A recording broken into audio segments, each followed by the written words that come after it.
তো good morning আমার প্রিয় পরিবার, তোমরা সকলে কেমন আছো? আই হোপ সকলে খুব ভালো এবং সুস্থ রয়েছো। তো অবশ্যই কিন্তু কমেন্ট করে জানাতে ভুলবেন না। আর আমি মোটামুটি ভালো রয়েছি, তার সঙ্গে আমার মেয়ে তোমাদের সকলের মেথি, সেও কিন্তু অনেকটা সুস্থ এবং ভালো রয়েছে। তো যাই হোক, চলো আজকের দিনটি শুরু করি ছোটদের অনেকটা ভালোবাসা ও বড়দের প্রণাম জানিয়ে।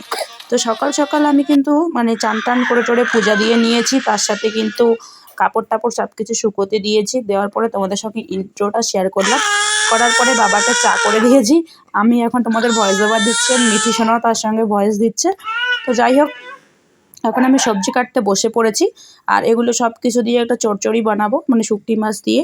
তো চলো এগুলোকে ফটাফট কেটে নিই। আর আজকে সকালে কিন্তু সেদ্ধ ভাত করেছি, আলু সেদ্ধ, ডিম সেদ্ধ। সেটা বাবা আর তোমাদের দাদাভাই কিন্তু খাওয়া দাওয়া করে বাগানে গেছে। আজকে আমাদেরই পাতা কাটবে, তো বাগানে চলে গেছে। আর তার সঙ্গে এখন আমি এগুলো নিয়ে বসে পড়েছি কাটতে। তো কাটতে কাটতে তোমাদের সঙ্গে যতটা পারছি শেয়ার করছি। চলো দেখতে থাকো কিন্তু পুরো ব্লগটা, ঠিক আছে? কেউ স্কিপ করো না। আর আমার সেদিন হাত থেকে ফোনটা জলে পড়ে ফোনটা একদমই খারাপ হয়ে গেছিলো। ক্যামেরাটা তাও কোনো মতন চলছে, কিন্তু মাইকটা যেন কেমন একটা ঝ্যারঝ্যার করছে। খুবই খারাপ মাইকটা হয়ে গেছে। তার মধ্যে ফোনটার ডিসপ্লেটাও খুব খারাপ হয়ে গেছে। তারপরে 800 টাকা দিয়ে ঠিক করে এনেছিলাম। বাবা চুপ করো। তারপর 800 টাকা দিয়ে আমি ঠিক করে এনেছিলাম। ঠিক করে আনার পর এখন দেখছি আর ফোনটা কোনো রকম চলার মতন, আগের মতন আর চলছে না। যাই হোক, 4 বছরের ফোন কতদিন আর চলবে। তো আমরা নতুন একটা ফোন কেনার প্ল্যানিং করছি, কিন্তু আর হয়ে উঠছে না, কারণ আমার হাতে এখন কোনো টাকা নেই। তোমাদের দাদাভাইয়ের হাতেও সেরকম টাকা নেই, কারণ ওষুধ তোমাদের দাদাভাইকে কন্টিনিউ খেতে হচ্ছে। তোমাদের মনে করো হচ্ছে মাসেই ওর 3000-এর বেশি ওষুধেই টাকা ফুরোচ্ছে। তারপরে তো মেয়ের আমার রয়েছে বাকি বাদবাকি সংসারের খরচ যাবতীয়, তার মধ্যে আবার বাবার রয়েছে। তো যাই হোক, এই এত কিছু করার পরে আর ফোন টোন কেনার কোনো ইচ্ছেটা নেই। তবে দেখা যাক, যদি ভবিষ্যতে কোনোদিন কিনতে পারি অবশ্যই তোমাদের সঙ্গে শেয়ার করবো, তোমরা তো দেখবেই। তো ফটাফট আগে চলো সবজিগুলো কেটে নিই, অনেকটা লেট হয়ে গেছে। এখন কিন্তু বাজে 10:30। আর এখন আমি দুপুরের ভাত বসাবো, যেহেতু মেয়েকে নিয়ে রান্না করতে হয়। আর বাবাও গেছে এখন বাজারে, আর তোমাদের দাদাভাই কিন্তু গেছে হচ্ছে এখন বাগানে পাতা কাটতে আমাদের। তো খুবই তাড়াহুড়োর মধ্যেই সময়টা চলছে। তো সমস্ত কিছু দিয়ে একটা চচ্চড়ির মতন করে বানিয়ে নিয়েছি, জানি না হয়েছে কিনা আদৌ। আর হচ্ছে ডালটা করে নিয়েছি। আর এখন হচ্ছে একটা গোটা হচ্ছে পোলট্রি আনা হয়েছে, সেটাকে পরিষ্কার করা হচ্ছে। তো সেটা আগে পরিষ্কার হোক, তারপরে না হয় রান্না করব, তোমাদের সঙ্গে শেয়ার করব। আর এদিকে হচ্ছে পাউরুটি, কি বলে এটাকে, পরোটা নিয়ে এসেছে। পরোটা আর সবজিটা চলো আমার সকালের আগে ব্রেকফাস্টটা আমি করে নিই। আর তোমাদের দাদাভাই ফোনটা নিয়ে আজকে পাতা ওজন দিতে গেছিলো। তো সেখানে কি বলবো, আর ফোনটা আমি পাইনি। আর এখন বাজে 3:30, এখন আমি ফোনটা হাতে পেলাম। ফোনটা পাওয়ার পর আগের ভিডিওটা ছাড়লাম, ছাড়ার পর তোমাদের সঙ্গে শেয়ার করছি। দেখো আমার যে দুটো জিএসটি মুরগি আনা হয়েছে, কেনা হয়েছে, তো সেগুলোকে অনেক দিন পর আজকে ছাড়লাম। তো ছেড়ে দেওয়ার পর যা অত্যাচার, পুরো ঘরে পায়খানা টায়খানা করে দুজন দুটো বিছানার মধ্যে উঠে আছে মহারানী, ভেবেছো কি অবস্থা। তারপরে একটা তো ধরা দিল, ওটাকে ধরলাম, কিন্তু আর একটাকে কিছুতেই ধরতে পারছি না। তো ধরার চেষ্টা করছি, দেখি এটাকে ধরতে পারি কিনা। তো এটার সাথে সাথে ও আসছে, কিন্তু কিছুতেই ধরা দিচ্ছে না। ধরতে ধরতে পালিয়ে যাচ্ছে, ধরতে ধরতে পালিয়ে যাচ্ছে। তো যাই হোক, এটাকে আর ধরতে পারবো না। একটাকে বেঁধে রাখি, তাহলে অপর জন্য পাশে গিয়ে বসে থাকবে। তো পুরো ঘর একেবারে কি বলবো, নোংরা করে দিল। ওগুলো এখন পরিষ্কার করব। আর তার সাথে চলো তোমাদের সাথে দেখাই, এই যে দেখো আমাদের কি বলে টুনটুনি দুটোকে এখন হচ্ছে আমি খেতে দিয়েছি খিচুড়ি। সেন্টার থেকে যে খিচুড়িটা পেয়েছি, তো সেই খিচুড়িটা তো আমি অ্যাকচুয়ালি খাই না, তো সেটাই হচ্ছে টুনটুনিদের দিয়ে দিয়েছি। আর একটা জিনিস হচ্ছে, আমাদের টুনটুনিদের কিন্তু মনে করো পেটে বাচ্চা রয়েছে, এ কারণে ওদেরকে কিন্তু সঠিক মতন ভালো মতন খেতে দিতে হয়। সেরকম তো এখন ঘাস পাওয়া যায় না, আর সেরকম পাতা টাতাও গাছের নেই। তো বাড়ির তো একটা কাঁঠাল গাছ মরেই গেছে, নষ্ট হয়ে গেছে, আর একটা কাঁঠাল গাছ রয়েছে। তো এখন যা রোদ্রুর দিন আসছে, আর গরম এখন এবার কীরকম পড়ে না পড়ে জানি না। তো সে কারণে হচ্ছে ওই কাঁঠাল গাছের পাতা আর ছিঁড়ছি না বা কাটছি না। তো এখন এরকম করে ভাত প্রত্যেক দিন ভাতেই কিন্তু খাওয়াই। আর এদিকে হচ্ছে আমাদের গরু দুটো, একটা ছোটোটাকে ইঞ্জেকশন করা হয়েছে, কিন্তু বড়োটাকেও করা হয়েছে। তবে বড়োটার ইঞ্জেকশনটা ফেল হয়ে গেছে, আর হয়নি। তো এটাকেও আর 2-1 মধ্যে ইঞ্জেকশন করাবো। তো তোমাদের সঙ্গে শেয়ার করলাম আমাদের আমার বাড়ির যাবতীয় সংসারের মেম্বারদের, আমার ফ্যামিলি মেম্বারদের। সোজা কথায় বলতে গেলে এরা কিন্তু সবাই আমরা সবাই মিলে ফ্যামিলি মেম্বার। তো যাই হোক, এদিকে কিন্তু রয়েছে টমি তো আমাদের বাড়ির স্পেশাল একজন মেম্বার। তোমরা সকলেই জানো, ছোটো থেকেই ওকে দেখে আসছো আগের চ্যানেলটা থেকেও। তো এদিকে এই যে ফাঁকাটা দেখতে পাচ্ছ, এই ফাঁকাটা মনে হয় বেশি দিন এরকম ফাঁকা থাকবে না, 2-1-এর মধ্যেই এই ফাঁকার মধ্যে একটা ঘর উঠে যাবে। তো আমার মেন কথা হচ্ছে আমার গোয়াল ঘরটা নিয়ে বেশি সমস্যা। মানে গোয়াল ঘরের অবস্থাটা এমন হয়ে আছে, মানে অনেকটা দূর না, আর বাচ্চা নিয়ে এত দূরে গরু রাখাটা সম্ভব হয়ে ওঠে না। তো গোয়াল ঘরটা হলে একটু বাঁচবো আর কি, যাই হোক। তো এদিকে হচ্ছে চিকেন কষা করে রেখেছি, চিকেন কষা করার পরে একবারে আবার সন্ধ্যার একটু আগে মানে 5:30 নাগাদ তোমাদের সঙ্গে শেয়ার করতে আসলাম। তো আমি কিন্তু যখনই বাড়িতে চিকেন রান্না হোক না কেন, চিকেন আনা হোক না কেন, আমি কিন্তু কিছুটা বোনলেস চিকেন তুলে রাখি তোমাদের দাদাভাইকে পকোড়া বানিয়ে দেওয়ার জন্য। তোমাদের দাদাভাই কিন্তু এই পকোড়াটা ভীষণ ভালোবাসে, আর দোকানের থেকে বাড়িতে এভাবে বানালে কিন্তু অনেক বেশি টেস্টি হয়। তো কী কী দিয়ে বানিয়েছি তোমরা জানতে চাইলে অবশ্যই কমেন্ট করবে, আমি একটা অন্য ব্লগে তোমাদেরকে বলে দেবো। তো যাই হোক, সব কিছু উপকরণ দিয়ে 1 ঘন্টা আগে মেরিনেট করে রেখেছি, আর সেটাকে এখন মানে হালকা তেলটা গরম করে সাদা তেলের মধ্যে ভেজে তুলবো। তো চলো একটা একটা করে দিয়ে নেই, আজকে একটু বেশিই রেখেছিলাম, কারণ তোমাদের দাদাভাই খুব ভালোবাসে বলে, আর যেহেতু গোটা মুরগিটা আনা হয়েছে, তো সেটাই কিন্তু আমি অনেকটা বোনলেস চিকেন তুলে রেখেছি। আর আমরা তো মানুষই মাত্র মনে করো 3 জন, মানে বাবা, আমি আর তোমাদের দাদাভাই, তার সঙ্গে আমার ননদের 2টো ছেলে, আর আমার ভাসুরের ছেলে আর মেয়ে, এই কয়জনেই খাওয়া দাওয়া। তো আবার কিছু মানে চিকেন রয়েছে, খাওয়া দাওয়া করার পরেও সেটা রাত্রেবেলা দেখা যাক, একটু গরম ভাতের সঙ্গে ডাল রয়েছে, চিকেন কষা ব্যাস হয়ে যাবে। আর এদিকে হচ্ছে এগুলো পকোড়াগুলো একটার পর একটা উলট পালট করে ভেজে ভেজে নিলাম, লাল লাল হয়ে গেছে দেখো, হালকা আঁচে ভাজতে হবে। বেশি যদি মানে আঁচ লাগে বা বেশি যদি মানে হাই ফ্লেমে যদি আমি মানে কি বলে ভাজি আর কি, তাহলে কিন্তু ভিতরটা কাঁচা থাকবে আর উপরটা কিন্তু একদম কড়কড়ে ভাজা হবে। তো আমরা চিকেন পকোড়াটা খেয়ে নিয়েছি, এবার আমি যাবো আমার মেয়েকে, পাশের বাড়ি নননের মেয়েকে দিয়ে গরু ঢুকাতে, ছাগল ঢুকাবো, গরু ঢুকাবো, মানে টুনটুনিদেরও ঢুকাতে হবে। আর মুরগি দুটোকে ঘরে ঢুকিয়ে দিয়েছি, এবার টুনটুনিদের ঢুকানোর পালা। সন্ধ্যা অনেকটা হলো, 5:40 বাজে। আমার মেয়ে দেখো ইন্ট্রো দেওয়া শিখে গেছে, তাই না মাম? ইন্ট্রো দেওয়া শিখে গেছো? শিখে গেছে। আমি তো ভবিষ্যতে কোনোদিন হয়তো ইউটিউবার হতে পারবো না, তুমি পারবে মা।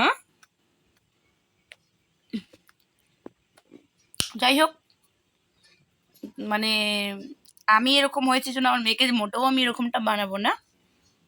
তো সবার মনেই বাচ্চা কাচ্চাকে নিয়ে, সন্তানকে নিয়ে আলাদাই একটা ভাবনা চিন্তা থাকে। আমি এমনি জাস্ট বলছি, তোমরা আবার এটাকে সত্যি ভেবে কেউ আবার টোল কেটো না। তো যাই হোক, চলো গরু ছাগল ঢুকাই, তোমাদের সঙ্গে পারলে শেয়ার করব, না পারলে একবারে গরু ছাগল ঢোকানোর পরে তোমাদের সাথে আবার শেয়ার করবো। তোমরা টাটা করে দাও এখনকার মতো, টাটা টাটা।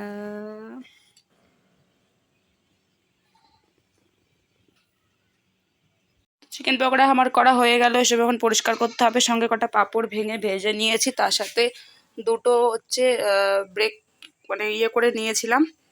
তো যাই হোক, মানে পাউরুটি সেঁকে নিয়েছিলাম। এখন গরু ঢুকায় আসি। যারা ভাবে একলা সংসার অনেক ভালো, আমার সংসারে তো সেরকম কেউ নেই, সবাই অনেক কিছু ভাবে।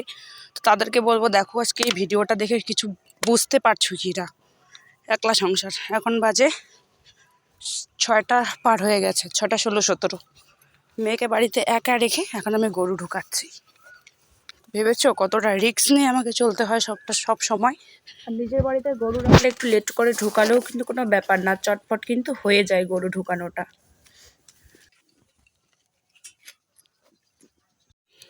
তো অনেক কষ্ট করে জীবনের অধ্যায়টা শুরু করতে হয়, এবং আমি একটা বছর অনেক কষ্ট করে পার করেছি ভাই, অনেক কষ্ট করে। এই সন্তান, সংসার, তার সাথে এত যাবতীয় গরু ছাগল, খুব কষ্ট, খুব খুব।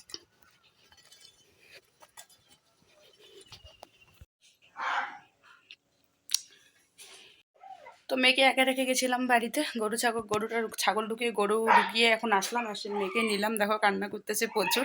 তো চলো মেয়েকে নিয়ে এখন সন্ধ্যাটা দেই। জানলা বন্ধ করা হয়নি, জানলাটাকে বন্ধ করা হোক। বাবা,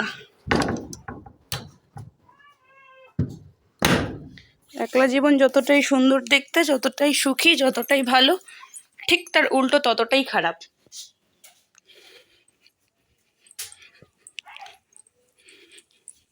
একলা জীবন ভালো আবার খারাপও। কষ্ট কষ্ট। তো তোমরা কিন্তু কম বেশি সবাই জানো যে আমি ঠাকুরের মানে শোকেসের ওপরে আমি কিছু ঠাকুরের ছবি স্থাপন করেছিলাম। এমনি শুধু সামান্য মানে গঙ্গার জল ছিটিয়ে ধূপ ধুনো দিয়েই কিন্তু আমি পুজো টুজো দিয়ে ঠাকুর স্থাপন করেছিলাম। তোমাদের সঙ্গে সেরকমভাবে হয়তো শেয়ার করা হয়নি, কিন্তু আমি শিবরাত্রির দিনে করেছিলাম। অনেকে দেখেছো, আবার অনেকে হয়তো দেখোনি। তো আমি তো মনে করো জায়গার অভাবে ঠাকুরকে ওখানে রেখেছি, ওখানে রেখেই পুজো টুজো দিচ্ছি, ওখানে রেখেই সমস্ত কিছু করছি। সকালে মনে করো চান করে ঠাকুরকে এমনি ফুল জল আর ধূপকাঠি জ্বালিয়ে দিচ্ছি, আর এদিকে হচ্ছে সন্ধ্যার দিকে ওখানে প্রদীপটা জ্বালিয়ে দিচ্ছি। নিয়মিত প্রত্যেকদিন এরকমভাবেই দেই। কিন্তু জানো এই 2-3 দিন আগের একটা ঘটনা ঘটে গেছে, তোমাদের সঙ্গে আমার সেরকমভাবে শেয়ার করা হয়নি। তোমাদের দাদাভাই বলছে যে এগুলো সোশ্যাল মিডিয়ায় বলা যায় না, তো সে কারণে বলিনি। তো এই যে দেখো শাড়িটা, আমি হচ্ছে প্রদীপটা জ্বালাবো সন্ধ্যার দিকে, মেয়েকে কোলে নিয়েই কাজটা করেছিলাম। তো মানে সালাইকাঠিটা মানে ডাঙাতে গিয়ে সালাইকাঠিটা জ্বালাতে গিয়ে একটুখানি সামান্য পরিমাণ মানে বালুর যেরকম কোনাগুলো হয় না, সামান্য একটা মানে কোনা আর কি, মানে কি বলে সালাইকাঠির ওই বারুসটা ছিটকে এসে এই সাইডে পড়েছিল। তো পড়েছিল জন্য কি হয়েছে, মানে আমি ভেবেছিলাম যে একটুখানি বারুস পড়েছে, কোনো ব্যাপার না, হয়তো এটা হয়তো মানে এরকম তো হয়েই থাকে না, যারা সালাইকাঠি জ্বালায় তারা তো জানবে। তো একটু পরে আর কি আমি ঘরে প্রদীপটা জ্বালিয়ে দিয়ে, বাইরেও প্রদীপটা জ্বালিয়ে দিয়ে ঘরে গেলাম, দেখি কি সুটকেসের পিছনে কাপড়টা দাউ দাউ করে জ্বলছে। তো আমি ভাবলাম কী হলো ব্যাপারটা, এতটাই ভয় পেয়ে গেছি আমি, মেয়েকে অমনি বিছানার মধ্যে শুয়ে দিয়ে 2 হাত দিয়ে জাপটে ধরেছিলাম, মানে যেখানে আগুনটা লেগেছিল ওই জায়গাটাতে। তো ধরার পরে তারপরে মানে এত ভয় পেয়ে গেছি আমি সেদিনটা, মানে কি বলবো। আর তারপরে হচ্ছে আগুনটা নিভে গেছিলো। তারপর সেদিন থেকে তোমাদের দাদাভাইকে বললাম যে এরকম এরকম হয়েছে জানো। তো ও বললো কি, আর তাহলে ওখানে প্রদীপ জ্বালিয়ে দিও না, ঠাকুরকে এদিক থেকেই মানাচিনা করে মানে প্রণাম করে নিও। হয়তো আমাদের একটা অনেক বড় ফারাক ছিল, সেটা হয়তো কেটে গেল। তো এই কারণে সেদিন থেকে আর কিন্তু আমি ওখানে দিই না। জানি না কপালে কি ছিল আর কি হতো সেদিন, যদি আমি না দেখতাম বা যদি সোজা রান্নাঘরে চলে যেতাম, যদি ঘরে না যেতাম, তাহলে একলা সংসারের একলা মানুষ, একলা বাড়ি, একলা যেহেতু সমস্ত কিছু, আর আমার উপর নির্ভর করে যেহেতু আমার সমস্ত মানে পুরো সংসারটা এবং আমার স্বামী সন্তান সব কিছু। তো এতটা মানে একবার পা ফেলতে হলে যে কতবার ভাবতে হয়, মানে প্রতিটা পদে পদে মানে সাবধানে চলতে হয়। সাবধানে চলতে চলতে এত মিস্টেক হয়ে যায়, মানে কি বলবো। আর কিন্তু বিপদ মানে কথায় আছে না, বিপদ কখনো মানে বলেই আসে না, এই হচ্ছে তার মানে মানে কথা আর কি। তোতলায় যাচ্ছে কথাটা ভাবতে ভাবতে, সেদিন যা হয়েছিল জানো, আমি তো করে রীতিমতো খালি কাঁপছিলাম। তো যাই হোক, যা হয় ভালোর জন্যই হয়, দেখেছি জন্য এত বড় একটা বিপদ থেকে রক্ষা পেয়েছিলাম। তো এখন এসেছি আমি চা করতে, একটুখানি চা করে নিই, করার পরে আবার ভাত বসাবো, আর মেয়েকে কোলে নিয়ে আমার রুটিন কাজ চলছে। আমাদের দাদাভাই বাজারে গেছে, তো ভাত বসিয়ে দিয়েছি, পরে এগুলো বাসনপত্র সব পরিষ্কার করবো। চলো আগে মেয়েকে ঘুম পাড়িয়ে দিই। তো আজকে বিকালবেলা বিছানাটা করার সময় পাইনি জন্য বিছানা জোড়ো করে এরকম করে রয়েছে, কারণ বিছানার মধ্যে সবাই খেলে আর কি মেয়েকে নিয়ে, এই কারণে। আর মেয়ে এখন ঘুমিয়েছে, ওরকমভাবে শুয়ে দিলাম। তো প্রেশার কুকারে যেহেতু ভাতটা বসিয়েছি তো তাড়াতাড়ি হয়ে গেল। আর এখানে হচ্ছে আমি বালতির মধ্যে এই বালতিটাই সেট হয়, তাই এই বালতির মধ্যে এরকমভাবে রেখে গেলাম। মাঠটা ততক্ষণে ঝরুক, চলো আমি আমার মেয়েকে একটুখানি দেখে আসি। বাবা একা মেয়েটা ঘুমোচ্ছে আমার ঘরে। খুব তাড়াতাড়ি বাবার থাকার জায়গাটাও চেঞ্জ হবে। এই হচ্ছে একটা বিড়াল ঠাকুরের ওখানে আছে, আর এদিকে হচ্ছে টমি। তো যাই হোক, অনেক ভিডিওটা দেখলাম অনেক বড় হয়ে যাচ্ছে, তো আজকের মতো ভিডিওটা এখানে শেষ করছি। কেমন হয়েছে অবশ্যই কমেন্ট করে জানাবে, আর ভালো লাগলে লাইক কমেন্ট শেয়ার এবং সাবস্ক্রাইব করে আমার পাশে থাকবে। চলো দেখা হচ্ছে নতুন ধামাকাদার একটা ভিডিও দিয়ে।